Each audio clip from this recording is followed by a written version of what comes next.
गोरी बहन की शादी। विद्या बेटी, ये ले, ये साड़ी पहनकर तैयार हो जा। ये बादामी रंग तेरे गोरे रंग पे खूब खिलेगा। और हाँ, अच्छे से मेकअप करना ताकि लड़के वाले तुझे देखें तो देखते ही रह जाए। ठीक है मेरी प्यारी माँ। तभी बाहर से कांच टूटने की आवाज आती है। मालती गुस्से में बौखलाकर बाहर आती है जहां कंचन पोछा लगा रही थी। मालती को देखते ही कंचन सहम सी गई। क्यों री काली करमजली, आज मेरी बेटी के लिए कितना बड़ा दिन है। तूने जानबूझकर इस शुभ घड़ी में कांच तोड़ दिया। नहीं माँ, मैं तो पोछा लगा रही थी, गलती से गुलदस्ता गिर गया। कहते हुए कंचन कपकपाई जा रही थी क्योंकि उस दिन बड़ी ठंड थी। क्यों री, हाथों में जान नहीं है क्या? खाने को तो 10-10 रोटी एक बार में खा जाती है। अच्छे से पोछा लगा, फर्श एकदम चमकना चाहिए। और उसके बाद चाय, समोसे, नाश्ता भी बना देना। ये कहते हुए मालती जानबूझकर उस बेचारी के पैरों पर से चढ़कर चली जाती है, जिससे कड़ाके की ठंड के मौसम में उस बेचारी की चीख निकल जाती है। माँ, माँ मेरा हाथ कंचन के साथ ऐसा जुल्म होता देखकर बिछौने पर लकवे में पड़े वासुदेव की आंखों से टप टप आंसू चूने लगते हैं। थोड़ी देर में वसुंधरा अपने बेटे कार्तिक के साथ विद्या को देखने आती है।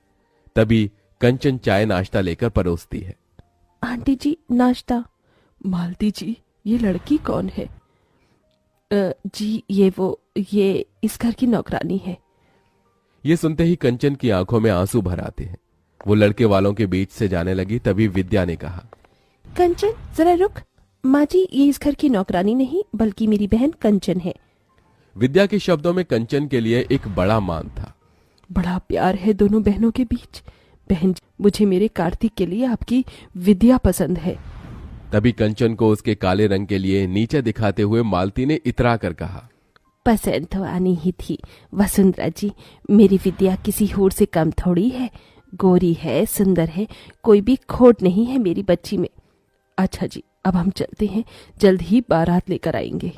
वसुंधरा के जाने के बाद मालती कंचन पर आग बबूला होकर बोली, क्यों री काली कलोटन, तुझे कहा था ना कि अपने बदसूरत मुंह पर घूंघट ओढ़ कर बाहर आने को। अगर तेरी वजह से आज मेरी गोरी बेटी का रिश्ता कट जाता तो तेरी तो शादी हो नहीं रही। कम से कम अपनी बहन का तो घर बस जाने दे।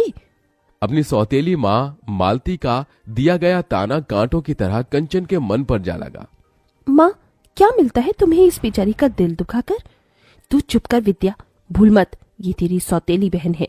ये कभी तेरी खुशियां नहीं चाहेगी बल्कि तेरा बुरा चाहेगी। एक दिन तू बड़ा पछताएगी विद्या। ये कहकर मालती वहां से चली गई और कंचन फूट फूट कर रो पड़ी।